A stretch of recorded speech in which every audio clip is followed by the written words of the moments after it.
Pada malam itu juga, raja tidak dapat tidur. Maka bertitahlah Baginda membawa kitab pencatatan sejarah, lalu dibacakan di hadapan raja. Dan di situ didapati suatu catatan tentang Mordekai yang pernah memberitahukan bahwa Bigtan dan Teres, dua orang sida-sida raja yang termasuk golongan penjaga pintu, telah berikhtiar membunuh Raja Ahasuerus. Maka bertanyalah raja, kehormatan dan kebesaran apakah yang dianugerahkan kepada Mordekai oleh sebab perkara itu? Jawab para biduanda raja yang bertugas pada Baginda. Kepadanya tidak dianugerahkan suatu apapun. Maka bertanyalah raja, siapakah itu yang ada di pelataran? Pada waktu itu, Haman baru datang di pelataran luar istana raja untuk memberitahukan kepada Baginda bahwa ia hendak menyulahkan Mordekai pada tiang yang sudah didirikannya untuk dia.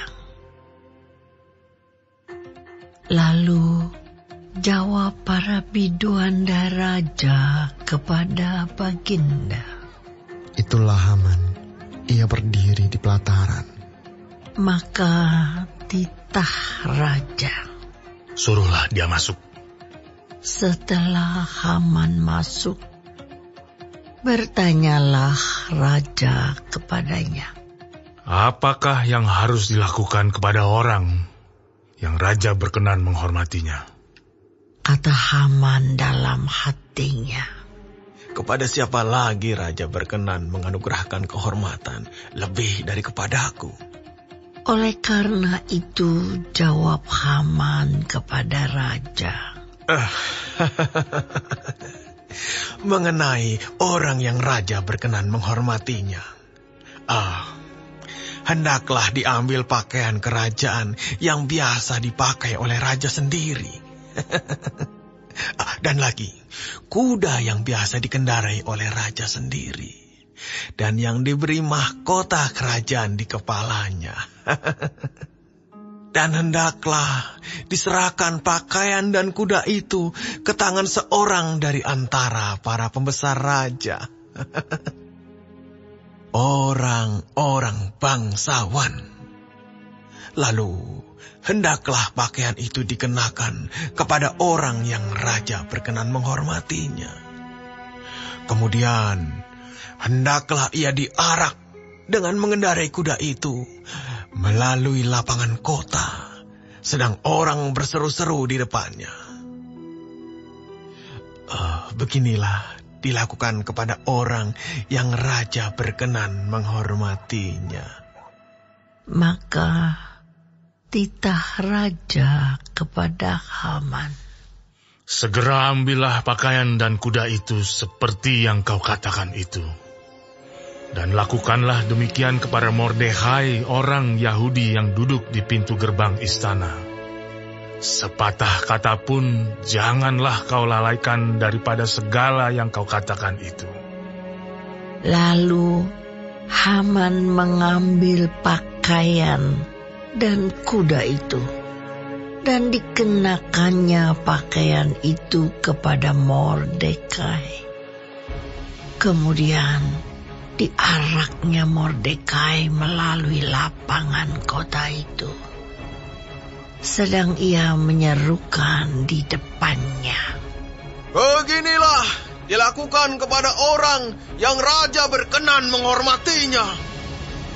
Kemudian kembalilah Mordekai ke pintu gerbang istana raja.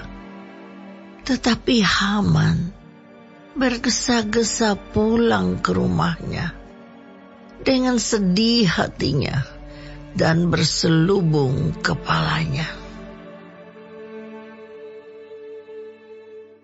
Dan Haman menceritakan kepada Zeres istrinya dan kepada semua sahabatnya apa yang dialaminya.